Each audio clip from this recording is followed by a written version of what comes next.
Hi everyone, it's Adam 7 Fish Tanks, and in today's video we are touring Finest Aquatics. Now in this video we're going to be doing the part 1, which is the saltwater section, and then you'll be seeing a part 2 video coming soon. So let's get into this.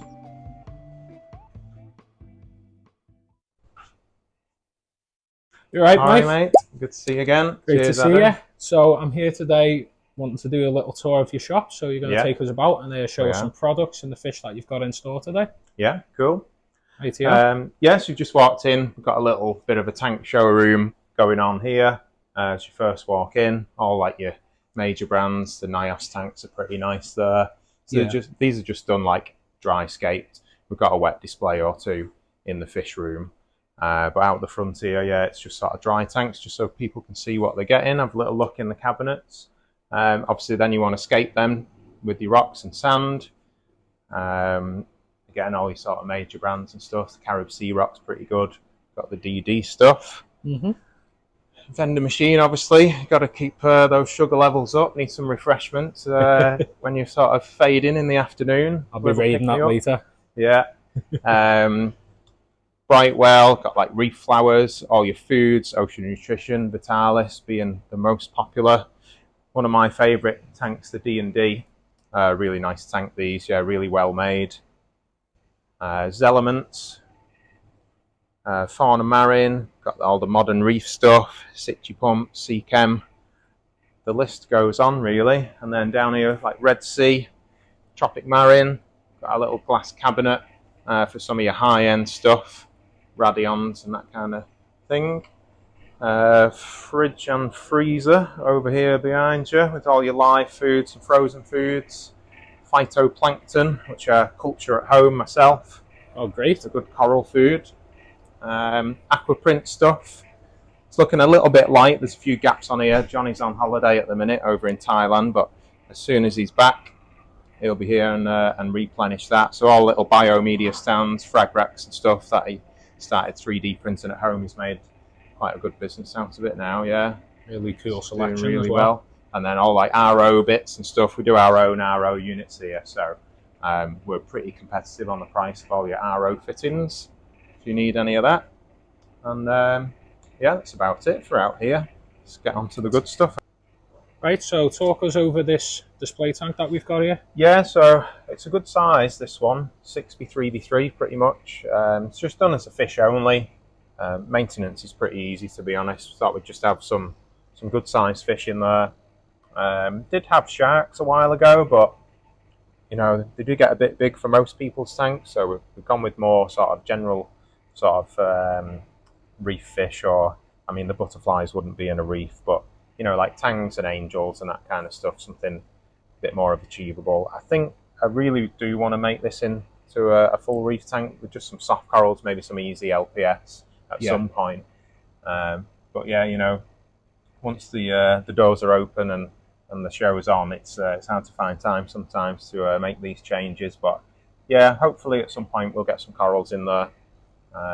Might have to have a bit of a change around on some of the fish. Those butterflies might be an issue, but yeah, it's a work in progress, I guess. Happy days. Let's move on to the fish room then. Yeah, get into the good stuff there. So all around the outside of the fish room, we've got the fish only tanks with all the fish in, obviously. Yeah. In the middle we've got these coral trays. We've got 4 of these 8 foot by 3 foot coral trays. Each one sort of maybe a little bit different, but we've got 2 LPS trays really, with some softies, and then at the far end of the room we've got an SPS tray and a bit more of like a soft coral tray. And there's a few like little critter racks and stuff dotted about. So yeah, maybe let's have a look at this Red Sea tank while we're here. It's just by the doorway as you come in. It looks so different on camera with the lens. Yeah, it looks great. Show the true colours of actual. Yeah, there's some nice corals. grown out pieces in there. It's had the odd little hiccup over the time, you know. It's a busy shop sometimes. You sort of take your eye off the ball a little bit. For the most part though, there's some quite old corals in there. That Raja Rampage there, the big chalice, yeah, that's grown from a tiny little frag, and you probably know yourself because you've been coming in here for a few years. Yeah, it just keeps getting bigger and bigger. That was a lot smaller. Yeah, we have to keep chopping it back periodically just to sort of stop it taking over the whole tank. But it's a good little earner for us, really. You know, it's sort of like self-sufficient. As long as we don't frag it too heavily, it'll just keep providing frags for us over time. And yeah, so hammers and torches and zoas and things like that. Yeah. Yep. So should we have a look at the fish? We'll go around the outside first, and then maybe do some corals. So I'll perhaps just point out a few sort of standout fish maybe that we've got. I really like this radiata lionfish. He's been here a little bit. He eats frozen food as well now, which is quite nice to see. I know that's a massive difficulty with a lot of saltwater marine fish, that like it takes a while to get them onto the frozen or for some of these like predatory fish, really, it's just not normal for them to be eating frozen food. But after a little bit of time in captivity, they soon get used to it. Yeah, they're all staring at the. We just had a fresh delivery of the river shrimp next door, which is like live food. So they're all just queuing up at the glass. Yeah, kind of teasing them a little bit there. And also in shot, there's the frogfish as well, which a lot of people find quite cool. Oh wow! I didn't even know that was a fish then. Yeah, a lot of people just go right past it. They're an ambush predator, so they stay pretty still and they just wait for the food to come right past or close. And then sometimes they'll use they've got like a little lure on the head, like a little fishing lure, and they'll dangle that in front of the fish and try and get them closer, and then they'll engulf them. Yeah, great. Nice big pair of maroon clowns in that one there. This is a bit of an oddball as well, this scribbled filefish. Oh, that's an interesting one. Yeah, he's a bit of a peculiar looking one. They get pretty big, those. Oh, wow. I think he'll get over a foot long. I've seen one of the reps from Evolution Aqua was in. He was showing me some of his holiday pictures from fishing out in the sea, and he even caught one of them. And it was about that big, just like holding it up for a catch shot. That's pretty cool to see. And then, yeah, all your sort of general stuff is a Moorish idol up there. They're quite a popular fish. Yeah. Copper bands, everybody notorious for being difficult to feed. They can be, yeah. What I normally say with copper bands is try, if you really want one, get one in your tank early before it's really busy and crowded with fish, because they can be a bit timid when they first go in. So once you've stocked, like clowns and blennies and gobies and those sort of smaller, peaceful stuff, get them in before any tangs and angels go in. You've got a much better chance then of them feeding confidently, and then it's their tank then, they're settled in, then you can add those more aggressive fish later on. You give them a much better chance. Yeah. A lot of people think, oh, wait until my tank's well mature, and that'll be, with it being a sensitive fish, but by that point, most people aren't patient enough, and they've put a couple of tangs in by that point, and the copper band's just not going to do very well once those aggressive territorial fish are already in there.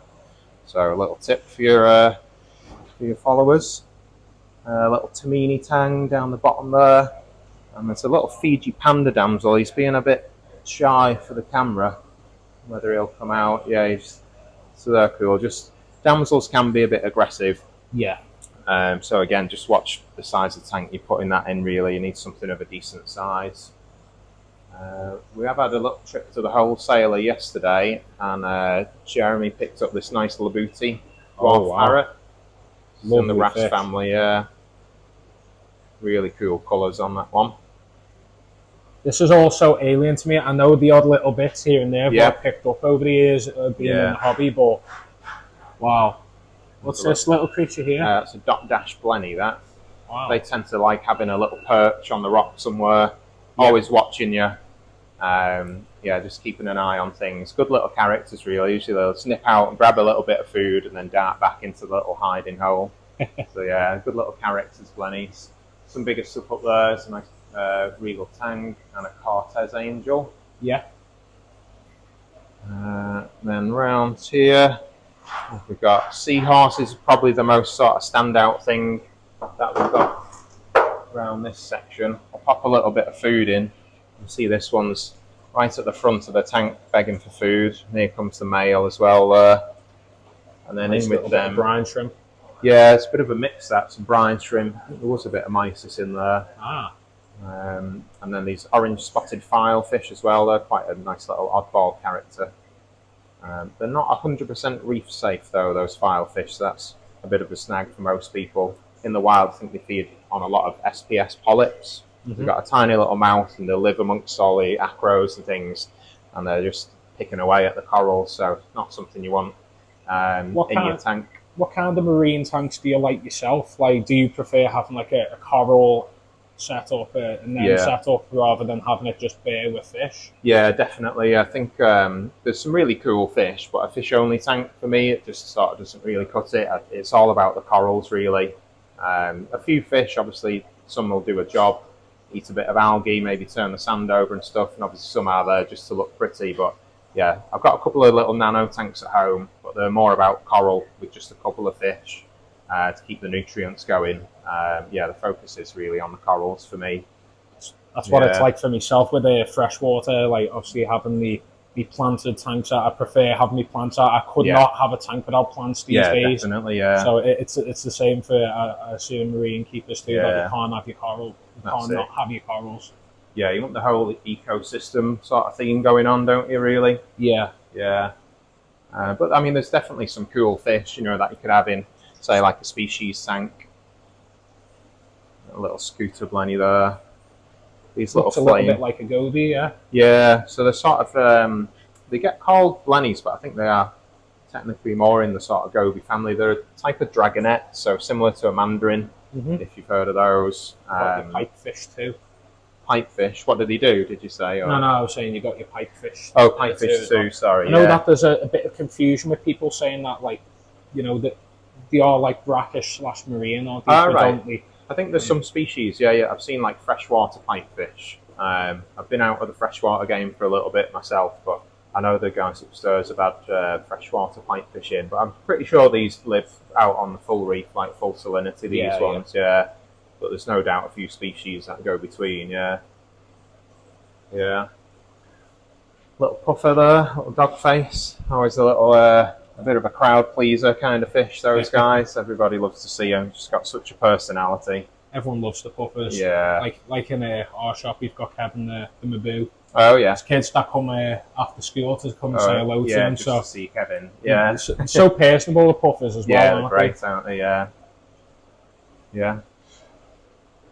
Right, we'll swing around to this this back wall. We've got loads of little regal tangs, your little dories. Everybody wants one of those. Them and clowns are probably the two top sellers in I would say the marine saltwater hobby. Yeah. And then up the top there, these stripies are quite a very sort of greedy, very active fish. Handy little thing with them is they will eat Aptasia, which is like a pest and enemy that you can get, sometimes sneak in on a bit of coral or a bit of rock. Yeah. And they can cause reefers a fair bit of headache, but those stripies are quite a cool fish to look at. Perhaps not the most colourful reef fish you can get, but the fact that they do a bit of a job is a big plus for them. But yeah, keeping them well fed is a bit of a challenge. Just have plenty of food in the freezer ready if you're getting one of those. So they are super greedy. Just move on down. Got a nice little show of scribbled Amphius there, something you can keep like a group of. Sometimes a bit of a challenge getting a shoal of fish in a marine tank. Yeah. There's nothing really that sort of does it quite like freshwater does, you know, like a nice big shoal of cardinals or neons or any of your other tetras, barbs, that kind of stuff. There's nothing that seems to really just tightly shoal together. But Amphius will, I think they just know that there's no predators about once they're settled in a tank and they just kind of chill and spread out a little bit. But you can keep multiple of them in the same tank at least. Yeah. Tank full of little tank bred Nemos, if you like, up at the top there. Yeah, I've just seen them grouping up as well. Another fish I assume that probably like grouping up. Yeah. So they definitely seem to still have that instinct. Like when they're young, they do go into like a ball, and sometimes if we get a fresh batch in and you come in and the lights have first come on, they'll still be in that ball when you first get here. It's really cool to see. Yeah. It's nice to see tank bred stuff as well, you know. It's getting more prevalent in the marine hobby. Seeing the freshwater side, captive breeding's pretty well established, but in the marine side of things, it's got a bit of a way to go. But they're doing more and more all the time. Getting angels and tangs of being tank bred now, so that's good to see. And cardinals are nice. I had a friend that used to keep them. They want one of the more beginner friendly fish. Yeah, definitely. Yeah. yeah, for starter fish, really, they're ideal because they're pretty hardy. They're tank bred as well. Ah, okay. Very peaceful, almost so chilled out that, you know, verging on the side of boring, maybe, if you want to say it, because Yeah. they just don't really move a lot. I think they're really like an unusual shape, nice colour. That sort of silver and black is quite striking, really, as opposed to, I mean, some fish are sort of a bit too in your face with the colours, like bright yellow. Yeah, so yeah. having a bit of a mixture of stuff certainly helps, I think. Right. And what's up here? Oh, up at the top, so we've got a golden heart trigger. Yeah. One for like a fish-only tank, really. Whilst they're safe with corals, they perhaps don't kind of suit a reef tank too much because they will predate on like shrimp and crabs and snails and that kind of thing. And just with, you know, they're quite a big, greedy fish, quite boisterous, and they generally don't attack other fish, but it's that non-compatibility with inverts, really. In a reef tank, you need these grazers, you know, picking at the rocks, turning the sand over, that kind of stuff. So whilst he's not going to touch your coral, he might end up with a bit of a nuisance in a full reef tank. Sort of doesn't really fit with the vibe kind of thing of a reef. Yeah. Yeah. Little mimic tang there, that nice bright yellow one. He's so wild yellow tangs are on the banned list still currently, and we can get captive bred ones, but they're like 5 times the price now of what they used to be. So these little yellow mimics kind of almost fit that gap that the wild yellow tangs have left. It's a nice bright colour. Now they will change a little bit. They're also known as like mustard tangs. So they sort of lose a bit of that vibrant yellow as they get older, but still a great fish, I would say. Great. See what else. Got a nice angel at the top there. This swallowtail angel is one of my favourite in the store at the minute. Lovely. Nice big size on them. Yeah, it's one of they're not a super rare fish, but he's just a really nice example of that species, I would say. Yeah. Yeah. We've got another puffer up at the top here as well. Sorry, making you a race ahead. It's a guinea fowl puffer. Oh wow. He's only been with us a week. He's kind of still settling in. I don't know if you've noticed sometimes puffers, they can be a little bit sulky. Yeah, they can be a little finicky, shy, frail when they first come in, but then they grow into themselves after they settle in. So I'd say he's still settling in. This food's probably a bit small for him. He's kind of just swimming through it, wondering where the actual food is. Midnight clowns. These are great. These we've got little spotted mandarin. Sorry, I'm racing ahead. But these guys are great. So a lot of people didn't sort of realise that they're clownfish because they've got no stripes to them. They're just a completely black clownfish. Yeah. So quite cool. Down at the bottom there, another sort of showstopper fish, clown triggers. Ah, yeah. The markings on those are just, you know, stunning amazing. Fish, that's one we got in yesterday, so he's still settling in a little bit, I think. But again, get really big, perhaps a little bit aggressive for a reef tank, but if you had a big fish only tank, that's the kind of thing that would be nice to see. Some little baby fox face and some mocha clowns. Got a puffer in there. Little porcupine puffer, yeah. But again, I think he's new and he's not quite settled in. Doing that puffer fish thing where they kind of sulk for a little bit before coming out. They either sit in the corner or they glass it when you first get them. Yeah. So these all look like puppies. Yeah, I guess they are the guppies of the saltwater world. So green chromis there. Yeah. Need to keep a good number of them if you are going to try and do a shoal. Probably 10 or 15 would be better, really. They tend to pick on the weaker one. So if you just get 5, you know, pretty soon you're down to 4, 3, and you know, you just like Emperor Tetra, innit? Yeah, sort of constantly. I don't know why they just can't live in peace, but yeah, they always seem to want to pick each other off. So we've kind of done the lap of the fish there, and we're starting to get into the coral sections now. So this was like a little display tank, but we've just started using it as a sail tank, really. It's got tons of flow in there, which these soft corals are absolutely loving. So all different types of like leather corals and soft corals in there. These are like easier to keep stuff, but you know, people love that movement, a bit of colour, and they're just easy to keep. So it's a win-win, really. And then there's some more soft corals in here. This tray's perhaps a little bit sparse on stock at the minute, but still some good stuff in. GSP is really popular, and all your leathers, again, just easy to keep, really. Nothing wrong with that. Stuff. Got a display tank there as well. There is, yeah. I was skipping past that. Sorry. So it's a TMC Next Wave. Yeah. It's recently been kind of restarted. This sometimes, obviously, for us in the shop, we sort of have to keep things interesting, and we'll set a display up. But I mean, as you probably know, with the planted sort of tank side of things, you know, once it's sort of been running for a little while, so maybe just want to like sort of change it up a little bit, yeah. And it was, when we first set it up, sort of each staff sort of has their own little display. So this was Taylor's, but he's probably got enough on his plate. So Joel's recently reset it up and gone with sort of his style of things. So yeah, it's nice to see, you know, a bit of a different theme going on in there. Yeah. Yeah. Let's take us over to the coral trays. Yeah, so you've got the SPS tray over here. So these are considered one of the more difficult types of coral to keep. They like pretty clean water, quite strong lighting, and quite a lot of flow.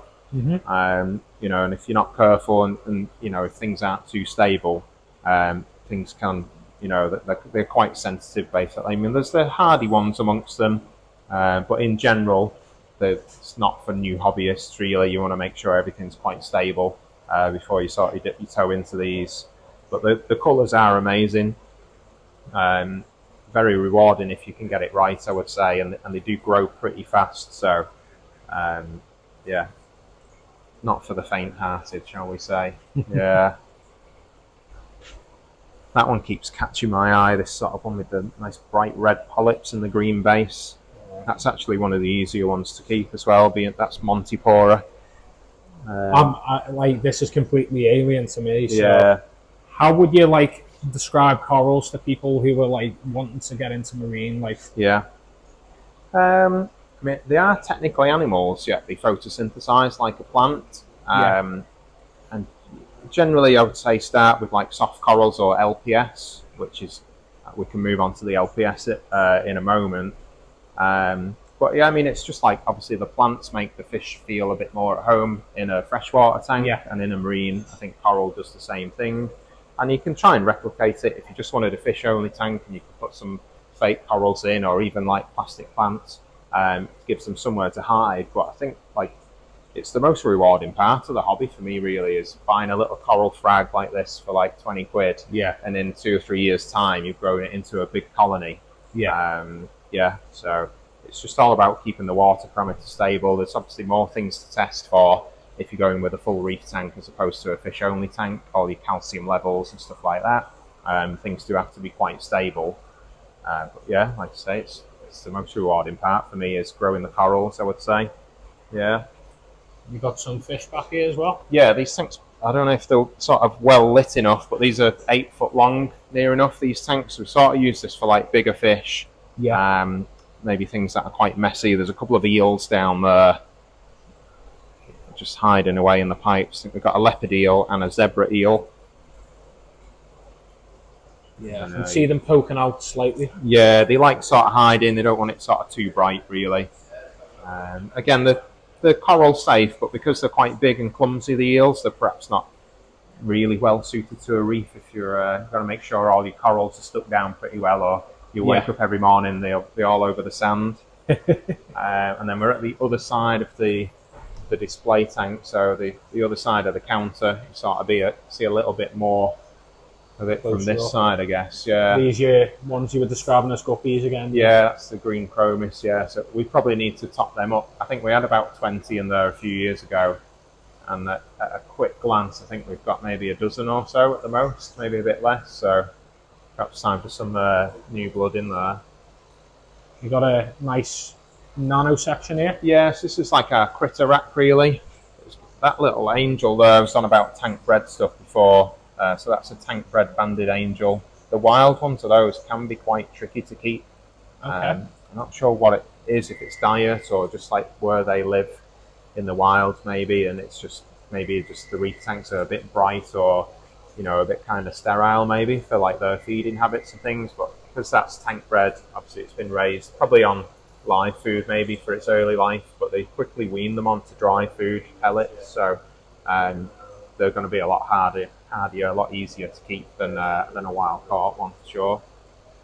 And then again, all your little critters, snails and stuff, for keeping the glass and the rocks clean.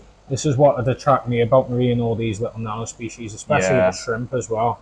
Yeah, especially if you only got a smallish tank, all these little critters really help, because they don't really sort of add to the bio load. Obviously in a small tank, say you've started with a 50 litre nano or a 60 litre like that TMC one, once you've got a pair of clowns and a little shrimp goby in there, you're probably about at your limit for being able to keep, you know, your nutrient levels stable and things like that. So making it a bit more interesting with the little shrimp and like Masseria snails will stir the sand up for you, keep that turned over.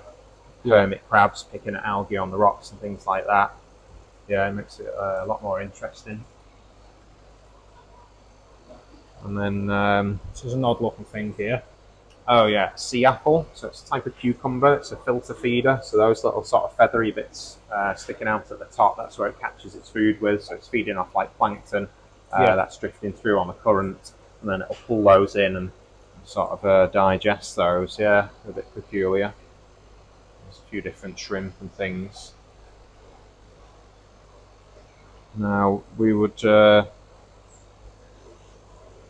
wouldn't be forgiven if we didn't feature some torch corals. So I think just behind you there in this LPS tray, they're probably the most popular coral we sell, I would say. Now, I think everyone thought that they were going to have the heyday and it would fade off, but they seem to just keep finding new colour morphs all the time. It's the movement, I think, is what attracts people. Did you get mistaken for anemones a little bit? They do look a little like anemones. So they have like a hard skeleton base, which is how you sort of generally would tell them apart from an anemone. An anemone's just like a bag of water, if you like, with no skeleton at all. They grow in like a branching fashion, so you can buy a frag, which is like a single head. Over time, it'll start to look like a figure of 8 and then split off into branches. And then that's what you sort of see here is like a colony that's been like fragged down. I'll pick one up actually. So you can see at the back there's like a single head there. Yeah. But this one's been in the tray for a little while, and you can see that's how it's branching. Yeah. And once the skeleton has sort of separated enough where there's no flesh, this like white flesh band, if you are fragging, you don't want to cut through that, because you'd be cutting through like live tissue. Oh wow. But once they've separated enough where it just looks like this sort of dead part there, then that's when you can cut through, and you're not actually sort of damaging the coral at all, because you just cut through like old skeleton basically.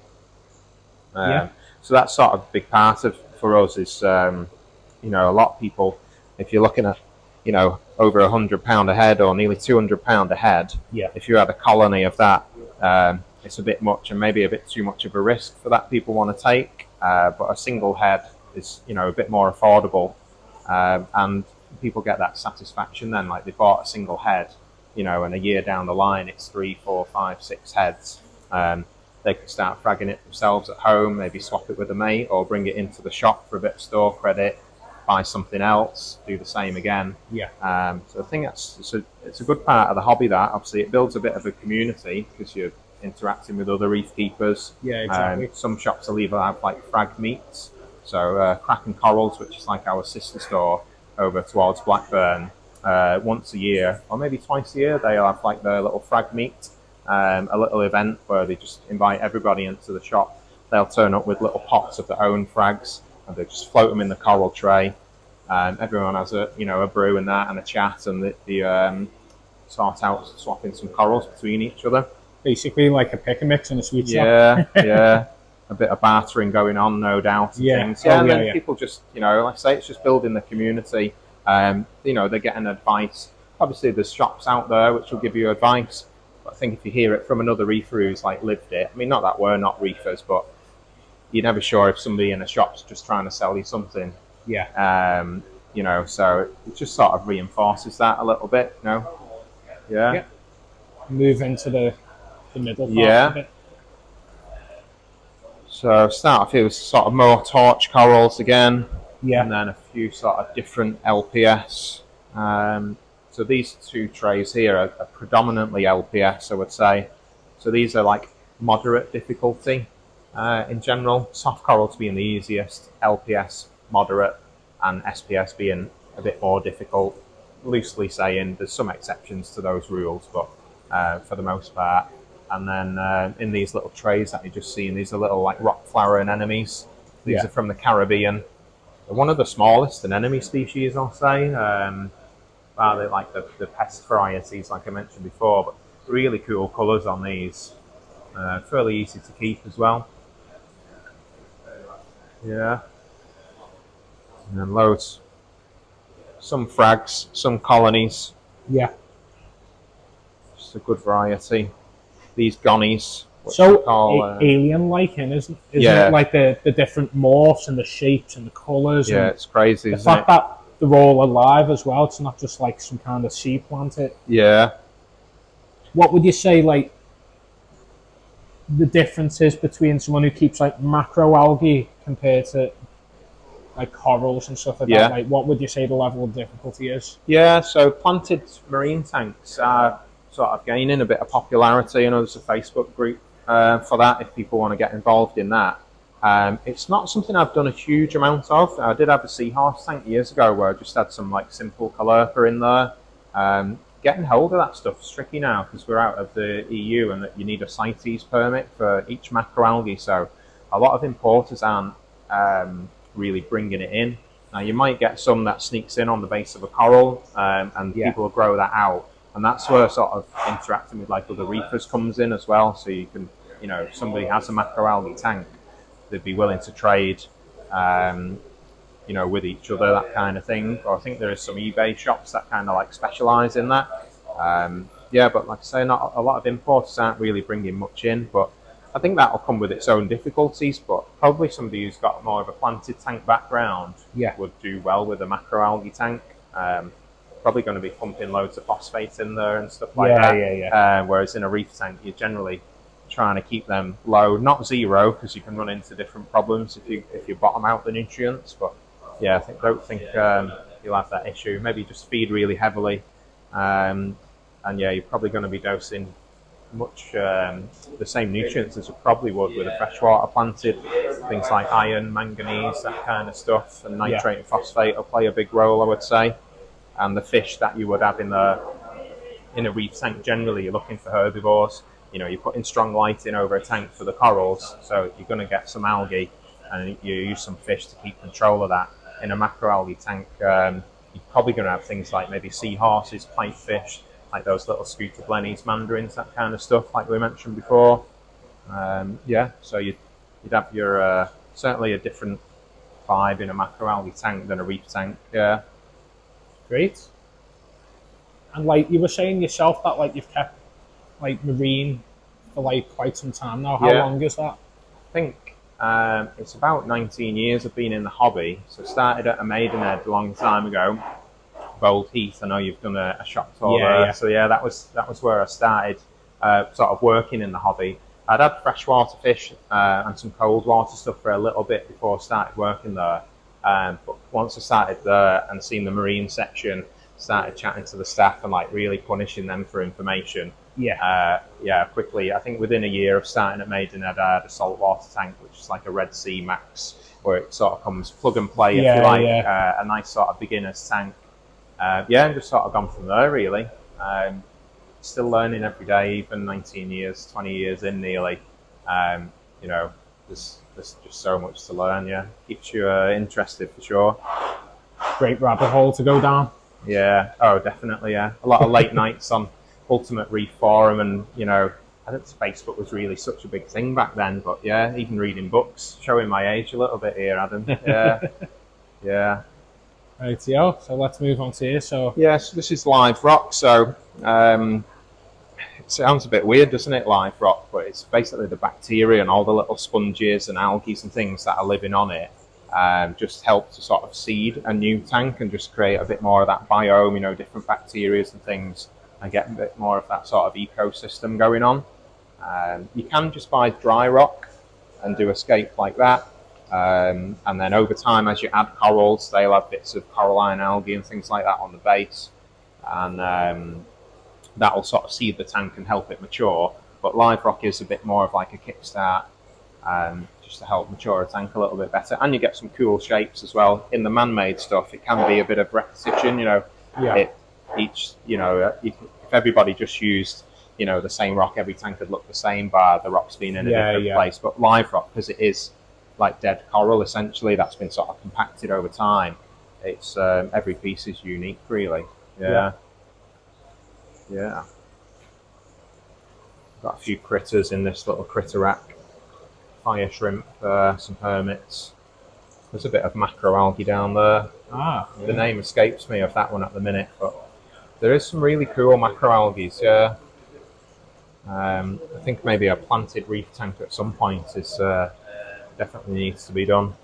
But yeah, it's just getting hold of the bits of macroalgae at the minute. Sorry, mate. Yeah. Some crabs down there. Emerald crabs are great for eating bubble algae in your tank.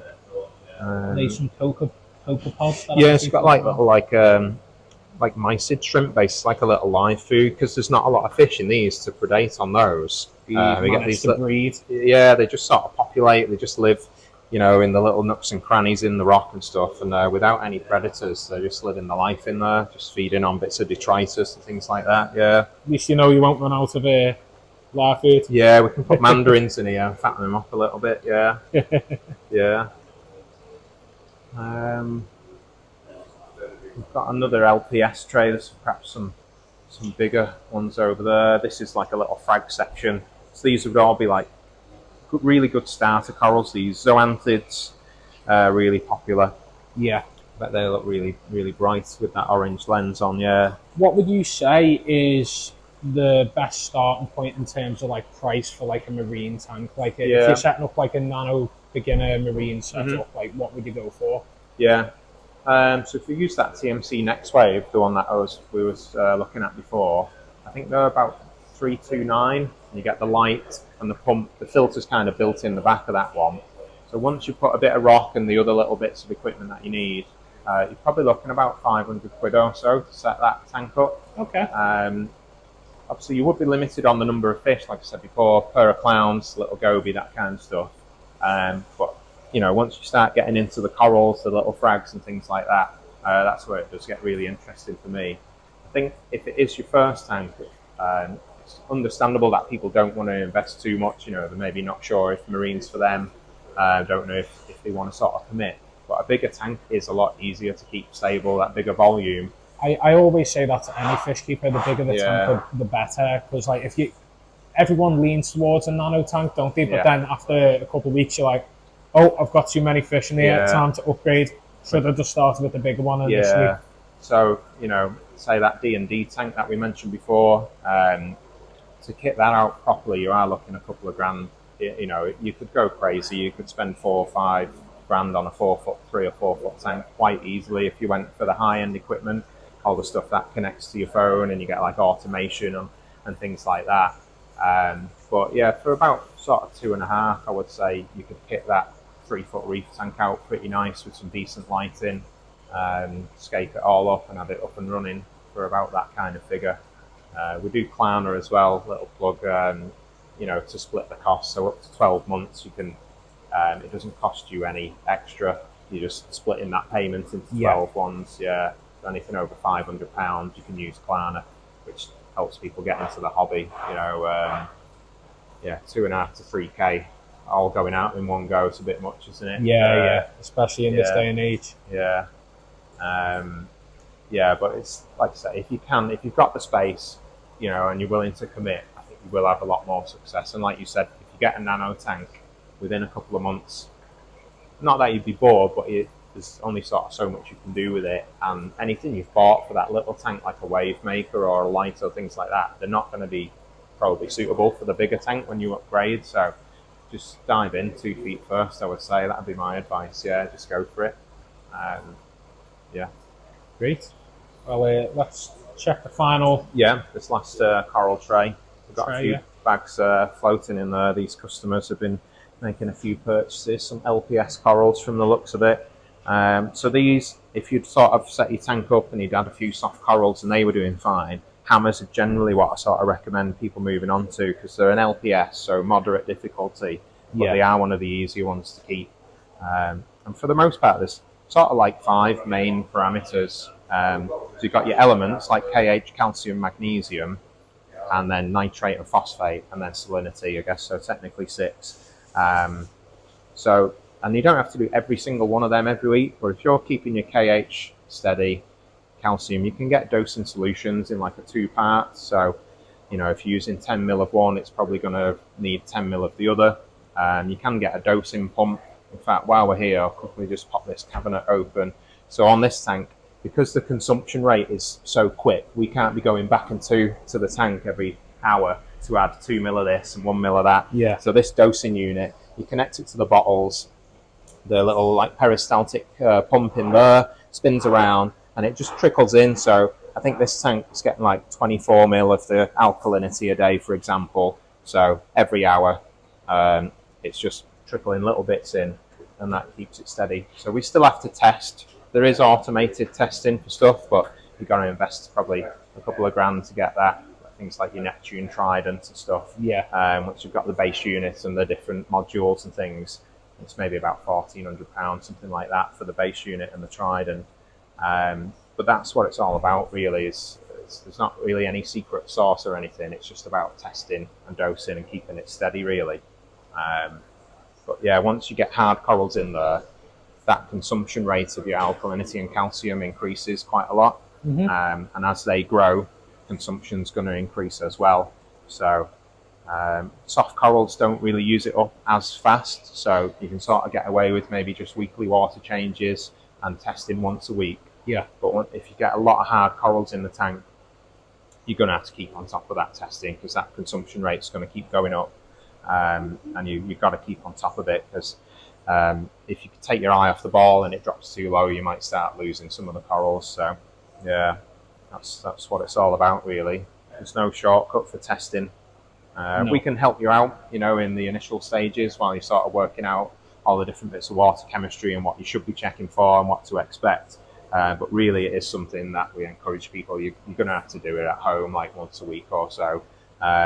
We do offer testing in the shop, but I try and always, you know, I'll test it once. Yeah. If you're back next week with the same, I'm going to call you a lazy bones and sell you a test kit and force you to do it yourself. Exactly. It's better to be able to have the test kit available at all times. You can't just rely on the fish shop. That's it. Yeah. Especially with something as delicate as like corals and marine. Yeah, absolutely. Yeah, you've invested a lot of money on the setup. Yeah. The cost kit. Pay the extra money. Yeah, for the test test kit's like $9.99 for a Salifer KH kit. There you go. Yeah. And yeah, there's no shortcuts to it, really. It's just got to be done. Yeah. Yeah. Yeah, we'll move on to this last bit. So we've got like frog spawns. We've just looked over there. Yeah. There's some nice mushrooms there, soft corals. So £20 a leaf on those. Some nice bright orange Ricardia. They're pretty easy to keep. Yeah. Some Gonipora and Alveopora frags. These are really nice. These candy canes or trumpets. So we've got a colony at the back there. And then Taylor yesterday has fragged them down. So again, like I said before about that skeleton, is like the dead part, if you like. So we can just chop through that, glue them onto a little frag plug. That's just almost for like safekeeping in here. We have these egg crate racks and they just slot in. It's just to keep them upright, stop them tumbling over and give them like a sort of solid base. So when you get them home and put them in your tank, you can either remove that frag plug and just glue the coral skeleton straight to your rock, or some rocks come with holes sort of ready drilled in, so you can just put it straight in, and then if it's not quite happy in that one spot, you can swap it around maybe with something else. Yeah, and just find that the right place for it. And then the Duncans, they're pretty popular as well. Nice bit of movement, fairly easy to keep. Yeah. It's a chalice. So there we've got some of the Raja Rampage from the display. These little frags here. So that was. Oh, it's got a bit solid there. I took it off the frag plug there by accident. But that's about the size. Maybe that's a bit bigger actually than the one in the display. So that one that's sort of growing out of control. Yeah. Started from a frag smaller than that. It was about 3 years ago.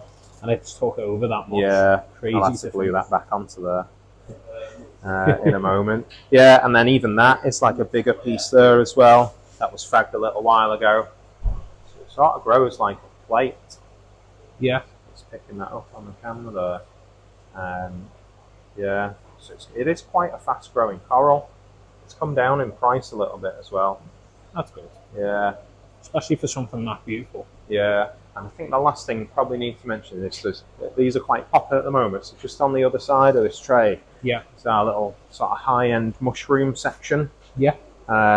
So these are quite popular. So anything that gets these like little balls on them is known as like a bounce mushroom. Yeah. And they're sort of, as mentioned, torches are, you know, still really popular. But I think bounce shrooms are sort of in their heyday, or perhaps maybe we're getting to the tail end of it and something else will be really popular soon. But yeah, it's easy to keep. You know, they're sort of self-propagating, a bit like anemones where they just grow, and at some point they're going to split into two and then two into four. So you can establish a little colony of them quite easily. Yeah. Is that everything then? Yeah. I think that about ties it up. Yeah, maybe we've just got some real nice trackies there. Might be worth mentioning those. A fair old price ticket on those, but yeah, they take a while to grow, you know, to that size in the wild. So yeah, I think you know, they deserve the price that they're asking, to be honest. Yeah, because they took so long to grow. And there's some little scollies there. So these were on the ban list for quite a while, and the wild collected ones still are. But these are cultured, so they've fragged them, let them heal up. Yeah. And now there's permits for cultured ones. You can start bringing those scollies back in again, because the wild ones were really popular for a long time, and then they just disappeared completely because of the ban that went on in Australia. So it's good to see them back in the shops as well. Great. It's more sustainable as well, you know, with them being fragged. So that's what it's all about. Yeah. Yeah. Well, thank you very much for the tour today, Mike. Yeah, hopefully I've not waffled on for too much for you, but yeah. I'm sure everyone's going to find your information really useful, and like people who are wanting to get into the hobby as well. You've explained a few points there that'll help hopefully bridge some people over too. Yeah. And yeah, I think I've learned a fair bit too. Obviously, this is still very alien to me, but it's something that I want to branch into one day. Yeah. And yeah, thank you very much. No worries, mate. All right. Appreciate the tour. Adam. Cheers, mate. Take care, and appreciate everyone watching. Thank you all for watching. Make sure to subscribe and check out part 2 when that's out by turning the notification bell on. See you all later, and bye bye. Cheers, guys.